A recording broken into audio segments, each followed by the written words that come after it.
history says there were probably a couple of million people with women and the children, all leaving Egypt and all going into the wilderness.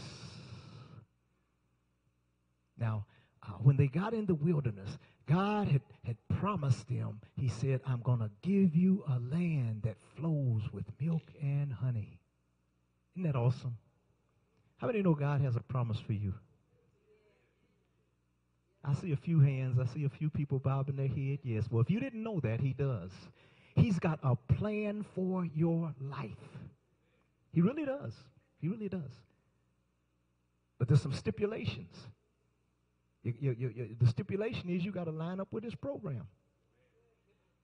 Hallelujah. You can't just do anything you want to do and think you're going to. It doesn't work like that. You know, it's just like when the prodigal son left the father's house, the father couldn't bless him no more.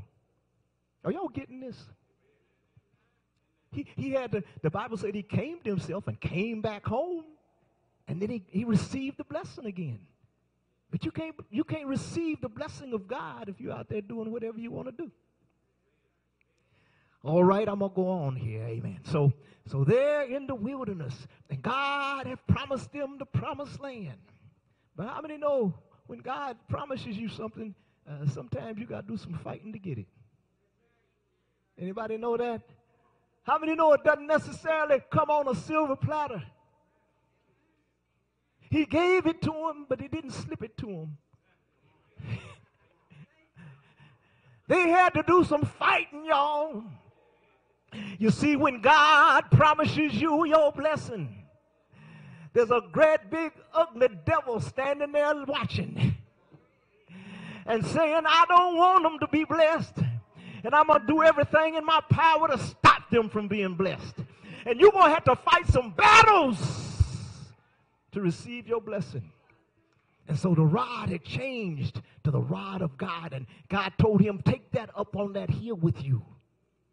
And the Bible said, when he held his hands up, that the Israelites would win. But when his hands came down, when he got weary, how many know you can get weary holding your hands up? His hands got weary, things start happening. Because when he held his hands up, things were happening in the heavenlies that affected what happened in the earthly. And when his hands came down, things happened in the heavenlies that affected things on earth. And Moses builds an altar and calls it Jehovah Nissi, the Lord, my banner. You say, well, what's that got to do with anything? What's that got to do? Well, if you know what a banner is, you know, when it talks about a banner, standard is talking about those things that are made out of cloth, you know, and they put them on a stick and they hold them up in the air. We call it a flag, I guess. You know, anybody know anything about the United States of America flag? There's a lot of controversy. I mean, see, you're supposed to honor the flag of your nation. Well, why y'all quiet on me?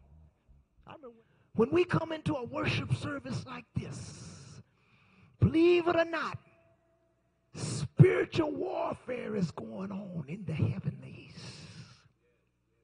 Right now, somebody came into this service because they wanted to be saved. They wanted to be delivered. They wanted to be set free. But don't you think for 1 minute that your enemy, the devil, is sitting back saying, well, lost another one. How many know there are sins of commission and sins of omission?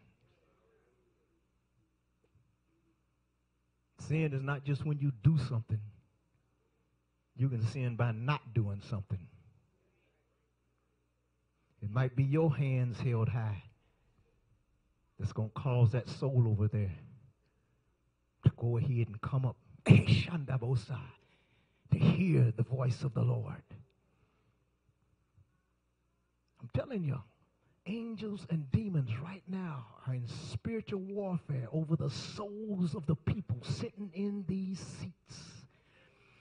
And the worship of the people sitting in these seats can determine who's winning up there. Your guardian angel's up there fighting for you. Are you down here holding your hand up for him?